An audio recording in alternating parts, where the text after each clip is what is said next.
آپ تاریخیں اٹھا کے دیکھیں, ہر چیز, ہر ناکامی کے پیچھے آپ کو بردباری کی کمی نظر آئے گی اور جلد بازی کے فیصلے نظر آئیں گے, بالکل باریک. جب میں 4 شادیوں کی بات کرتا ہوں ایک دم جوش میں آتا نا, دبلے لوگ ایکٹیو بہت ہوتے, ایک دم اچھلتا, میں کہتا ریلیکس, کچھ بھی نہیں, ہوائیں نکلی ہوئی ہیں ہماری پھس, بالکل ایسا غبارہ جس میں ہوا بھی نہیں ہے, لیکن باتیں آپ ہر شخص سے ایسی کروا لو, ایسا لگتا ہے یہی انقلاب لائے گا اور امام مہدی اسی کی نسل میں پیدا ہونے والے ہیں. آپ کو پتا ہے اسلامی تاریخ میں جتنا نیک لوگوں نے اسلامی تاریخ میں نقصان پہنچایا ہے نا, اتنا برے لوگوں نے نہیں پہنچایا. پتا ہے آپ کو یہ بات, یا میں نے بتائی ہے؟ جتنا اسلامی ہسٹری آپ اٹھا کے دیکھیں, مسلم سوسائٹی کو, اسلامی حکومتوں کو, خلافتوں کو نیک لوگوں نے بیڑا غرق کیا ہے نا, اتنا دوسروں نے بیڑا نہیں غرق کیا. وجہ کیا ہے؟ بے موقع نہیں انل منکر. سمجھتے ہو؟ مثال کے طور پر آپ نے دیکھا کوئی برائی ہے, واقعی وہ برائی تھی, آپ نے بے موقع اس پہ انگلی اٹھانا شروع کر دی. اب برے لوگ تو یہ کام کرتے نہیں ہیں, برے کیا کریں گے, برائی دیکھ کے ہونے دیں گے, ان کی صحت پہ کوئی فرق نہیں پڑتا. کئی بار میں عبد الرحمن اشعث کی مثال دے چکا ہوں, حجاج بن یوسف کے خلاف بغاوت کی عبد الرحمن اشعث نے. سارے نیک نیک لوگ تھے بھائی, چھوڑ دیتے حجاج بن یوسف کو اپنے حال پہ. اس ظلم کو ٹھیک کرنے سے تمہیں ملا کیا؟ حکومت کا بیڑا غرق ہو گیا, اسلامی خلافتیں کمزور ہو گئیں, بیڑا غرق ہو گیا, ہماری ساری فتوحات کا دروازہ رک گیا. یہ سارے نیک لوگ تھے جو برائی کو دیکھ کے خاموش نہیں رہے, لیکن ٹھیک کرنے کا وہ طریقہ اختیار کیا انہوں نے جس سے حالات سیٹ ہونے کے بجائے اور زیادہ خراب ہو گئے. حجاج بن یوسف کی مثال ہے, ظالم تھا تو اسلامی فوجیں گئی بھی تھی مجاہدین لڑنے کے لیے, انہوں نے بولا ہم اتنا بڑا لشکر ہمارا تیار ہو گیا ہے کہ اب عیسائیوں سے تو بعد میں لڑیں گے, پہلے اپنوں کو تو ٹھیک کر لو. یہ آج کل بڑا نعرہ چل رہا ہوتا ہے نا, ابے دوسروں کو چھوڑو, پہلے ان کو تو ان کو ٹھیک کرنے میں. وہ کیا ہوا, عبد الرحمن اشعث نے, اتنے بڑے بڑے بعض صحابہ بھی تھے اس میں, تابعین بھی تھے, محدثین بھی تھے, وہ سارا لشکر لے کر خود اپنی ہی حکومت پہ حملہ کر دیا. جب حملہ کیا ہے تو حملہ ناکام ہونا تھا, کیونکہ حکومت کے پاس جو طاقت اور قوت ہوتی ہے وہ وسائل بہت زیادہ ہوتے ہیں. تو نتیجہ کیا نکلا, جو اسلامی فتوحات کا ایک بہت بڑا سلسلہ تھا اس کو بہت بڑا دھچکا لگ گیا. سمجھتے ہو کہ نہیں سمجھتے؟ لیکن نہی عن المنکر کا جذبہ مسلمانوں میں ختم نہیں ہوا کہ ہم نے برائی کو جڑ سے ختم کرنا ہے, ایسی کی تیسی کرنی ہے برائی کی. کچھ وقت تو صحیح ہو گیا کہ یار یہ اب نہیں کرنا, یہ کام ظالم ہے, اپنی ذات سے ہوگا بھائی, مسلمانوں کو تو فائدہ ہو رہا ہے نا. بہت سے علماء نے فتویٰ دیا بغاوت حرام, لیکن کیا ہوا, بنو امیہ کے کچھ مظالم تھے, اچھے کام بھی کیے بنو امیہ نے, کچھ برے کام بھی کیے. ہر حکومت میں ہوتے ہیں, اچھے بھی ہوتے ہیں اور برے بھی ہوتے ہیں. کیا ہوا, بنو امیہ کی مضبوط خلافت تھی تو بنو عباس اس کے خلاف اٹھتے رہتے تھے کہ نہیں جی اس دور میں یہ غلط, یہ غلط, یہ غلط. حالانکہ اس بارے میں نبی صلی اللہ علیہ وسلم کی احادیث ہمارے سامنے تھی کہ بھائی وَإِن ضَرَبُوا ظَهْرَكَ, ظالم حاکم کا پرسنل جو اپنا عمل ہے اس کو نہیں دیکھا جائے گا کبھی بھی. وہ کس پہ چھوڑ دو, اللہ پہ. تم نے کس کو دیکھنا ہے, اسٹیٹ کو دیکھنا ہے, خلافت کو دیکھنا ہے, حکومت کو دیکھنا ہے. اجتماعیت کی خاطر تم نے انفرادیت کو قربان کرنا ہے. بہت ساری احادیث ہے اس بارے میں, 2 اور 2 4 کی طرح. لیکن ہوا کیا کہ بنو عباس پھر کوشش میں لگے رہے. ایک دفعہ بغاوت کی, وہ پکڑے گئے, سب کو اڑا دیا بنو امیہ نے نا, سب کو قتل کر دیا. تو اب جب قتل کیا ہے تو دشمنی کم ہوگی بڑھے گی؟ بولو. اس سے بنو عباس کے دل میں بنو امیہ کی دشمنی کم ہونے کے بجائے اور زیادہ بڑھ گئی. بنو عباس نے بولا ٹھیک ہے ہمارے بندے مارے ہیں, حالانکہ وہ مارے اس بیس پہ تھے کہ بغاوت کر رہے تھے. لیکن پھر اتنی کمپلیکیٹڈ چیزیں ہو جاتی ہیں کہ پبلک کو پتہ ہی نہیں ہو رہا, پتہ ہی نہیں چلتا کہ کون صحیح ہے, کون غلط ہے, کون ظالم ہے, کون مظلوم ہے. پیچیدگیاں بڑھتی چلی جاتی ہیں اس سے. نتیجہ کیا نکلا کہ بنو عباس لگے رہے اور وہ قتل پکڑ کے بندے مارتے رہے. اس سے حکومت کے خلاف نفرت اور بڑھتی چلی گئی. بالآخر بنو عباس نے بنو امیہ کی خلافت کا خاتمہ کر دیا. جب خاتمہ کیا ہے نا تو اب دیکھو محمد بن قاسم جیسا مجاہد, اگرچہ بنو امیہ کا تھا, ان سارے برے تھوڑی تھے بنو امیہ میں, وہ لڑنے کے لیے آیا ہوا تھا ادھر سندھ میں. تو اب جب بنو عباس کی حکومت آئی, انہوں نے بولا ایسی کی تیسی, ان کے جتنے کمانڈر ہیں, جتنے لوگ ہیں, سب کو پکڑ کے ماریں گے, ہم قتل کریں گے. حتیٰ کہ قبروں سے لاشوں کو نکال کے ان کی توہین کی ہے بنو امیہ کے لوگوں کی. لیکن اس سے اسلام کو کیا فائدہ ہوا؟ کخ بھی فائدہ نہیں ہوا. محمد بن قاسم کو قتل کر دیا جو اسلامی ہیرو تھا, بدنامی الگ ہوئی, اور بنو امیہ بھی بہرحال حکومت میں تو رہے تھے نا, انہوں نے جا کے فرار اختیار کی اور ایک الگ اسٹیٹ قائم کر دی, اور یہ پہلی دراڑ تھی کہ مسلمان خلافتیں دو حصوں میں ڈیوائڈ ہو. سمجھتے ہو بات کو کہ نہیں سمجھتے ہو؟ یہ ساری ٹیکنیکل فالٹ جو ہو رہے تھے نا, یہ الحلم والاناہ کی کمی کی وجہ سے ہو رہے تھے, بردباری اور میچورٹی کی کمی کی وجہ سے. کہ آپ غلط کو ٹھیک کرنے چلے ہو, کیا آپ کے اندر طاقت ہے؟ کیا اس ٹھیک کرنے کے سائیڈ ایفیکٹ برداشت کر لو گے؟ ہم بھی ایسے ہی ہیں, ہم میں سے کوئی بھی اسٹیٹ کے ساتھ مخلص نہیں ہے. آج بھی یہی حالات ہیں, اسٹیٹ کی ایسی کی تیسی ہو جائے بھائی, اپنی ٹھڑک پوری کرنی ہے. تو آگے جلدی سے میں اس کو سمیٹتا ہوں موضوع کو. تو آگے کیا ہوا؟ وہ جو خلافت دو حصوں میں ڈیوائڈ ہوئی, ٹھیک ہے نا, خلافت کی ایسی کی کیا ہو گئی؟ بولو, تیسی ہو. نبی صلی اللہ علیہ وسلم نے فرمایا ایک دفعہ جب امت میں تلوار چلے گی نا تو قیامت تک چلتی رہے گی. تو اس وقت سے لڑتے, پتہ نہیں ذہن میں مثال آئی تھی, وہ دماغ سے ہی نکل گئی. پھر آگے چلتے چلتے چلتے یہی ہوتا رہا. اسلامی تاریخ اٹھائے نا, جب کوئی بڑا لشکر تیار ہو گیا تو اس لشکر نے کیا کیا؟ آگے بڑھنے کے بجائے الٹا اپنے لوگوں کو ہی ٹھیک کرنے میں بیڑا ہی غرق کر دیا اس, اور ان کے ساتھ سارے نیک لوگ ہی ہوتے تھے. یہی بات آج پاکستان میں بھی چل رہی ہے. نظام کی تبدیلی کے عنوان سے لوگوں کو باغی بنایا جا رہا ہے. میرا بھی یونیورسٹیوں میں دورہ ہوا, پشاور کی 3 یونیورسٹیوں میں اور ایبٹ آباد میں. اسلامک اسکالر کیا کر رہے ہیں آ کے؟ ان کے پاس تبدیلی کا کوئی سوٹیبل پیکج نہیں ہے, سوائے اس کے کہ آپ کو اسٹیٹ سے نفرت, یعنی ملک کے جھنڈے سے نفرت, ملک کے نام سے نفرت, ہر وقت نیگیٹو پہلو نا ملک کا, یوں ایسا ہے. یہ سارے کام لیبیا اور دوسرے کنٹریز میں ہو چکے ہیں. بالکل یہی اسٹائل تھا, ہوتے ہوتے چاہے اس کا ذمہ دار کوئی بھی ہو, رزلٹ کس کے خلاف نکلے گا؟ رزلٹ تو ہم ملک کا بیڑا غرق ہوگا. لیبیا میں جب لیبیا کے خلاف بغاوت ہوئی ہے نا, جب وہاں کے جنرل قذافی کے خلاف, تو اس وقت سب لوگ قذافی کے خلاف بول رہے تھے.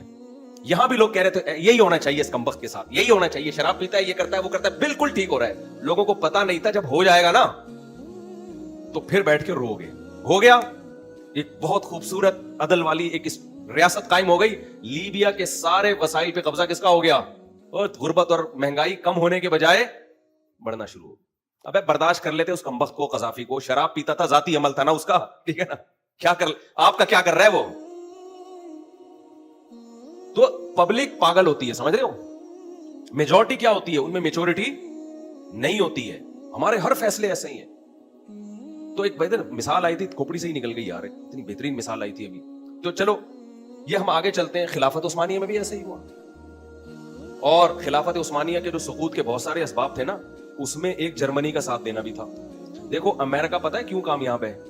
کھوپڑی بہت زیادہ استعمال کرتا ہے. حالانکہ اتنی پاور ہے امریکہ کے پاس کہ وہ بغیر کھوپڑی استعمال کیے بھی بہت عرصے جی سکتا ہے, کیونکہ پاور جب ہوتی ہے نا تو طاقت آپ کو سروائیو کرواتی ہے. پھر بھی وہ کھوپڑی استعمال کرتے ہیں بہت زیادہ. امریکہ نے جب افغانستان میں حملہ کرنا تھا, اکیلا بھی حملہ کر لیتا, اتنی پاور تھی کہ وہ تہس نہس کر سکتا تھا. اس نے کہا نہیں, جو کام 40-42 ملک مل کے کر سکتے ہیں, میں اکیلا اپنی فوجیں کیوں لے کر آؤں؟ وہ الگ بات ہے کہ وہاں سے مار کھا کے ہی گیا ہے, لیکن ان کی پالیسی, ان کے مشورے اتنے ہوتے ہیں کہ بھائی میں اکیلا کیوں گھسوں اس جنگ میں پہلے دنیا کو بتاؤں کہ میری اکیلے کی جنگ نہیں ہے, یہ پوری دنیا کو ان لوگوں سے خطرہ ہے, یہاں ان کے ٹھکانے ہیں, پھر دوبارہ ورلڈ ٹریڈ سینٹر پہ حملہ ہو سکتا ہے. اتنے مہینوں ان کی کانفرنسیں چلی ہیں. ابے تو اتنا پاورفل ہے, تیرے لیے تو 2 منٹ کا مسئلہ ہے. اس نے کہا بھائی جو کام تمیز سے ہو سکتا ہے اور کم سے کم نقصان پہنچا کے ہو سکتا ہے, اس میں اپنی فوجوں کو کیوں چوکوں؟ سمجھ میں آ رہی ہے بات کہ نہیں آ رہی؟ تو ان لوگوں کی کامیابی کا ایک بہت بڑا راز پتہ ہے کیا ہے؟ ان لوگوں میں جذباتی پن بالکل بھی بولو نہیں ہے. ہمارے اندر ایک دم, یہ اسکالرز دیکھ لو کیا کر رہے ہیں, یوں پلٹ دو, یوں الٹ دو, یوں کھڑک دو, پڑک دو, اس سے مخالفت کر کے. اچھا دیکھ بھی نہ رہے ہیں جن لوگوں نے تحریکیں چلائی ہیں ماضی میں, ایک تحریک بھی کامیاب نہیں ہوئی ہے. آپ کو ایسے اسکالر ملیں گے ماضی میں یوں کرتے ہیں, یہ مولوی لوگ طلاق کے مسائل بتا رہے ہیں بیٹھ کے, انقلاب کی بات تو کرتے ہی نہیں ہے. تو جو بات کر رہے ہیں وہ بھی صرف بات ہی کر رہے ہیں. تو ہماری قوم کا ایک بہت بڑا المیہ ہے. میں ایک حدیث سنا کے بس پھر آگے چلتا ہوں. دیکھو نبی صلی اللہ علیہ وسلم نے, صحیح بخاری کی حدیث ہے, آج ہی ہم نے جامعۃ الرشید میں حدیث پڑھائی. آپ صلی اللہ علیہ وسلم نے حضرت عائشہ کو فرمایا, لولا حدثان قومک بالاسلام, اگر تمہاری قوم ابھی نئی نئی مسلمان نہ ہوئی ہوتی تو میں بیت اللہ کی دیواروں کو کھینچ کے حتیم تک لے جاتا, کیونکہ ابراہیم علیہ السلام نے جو بیت اللہ بنایا تھا وہ کہاں تک تھا؟ حتیم تک تھا.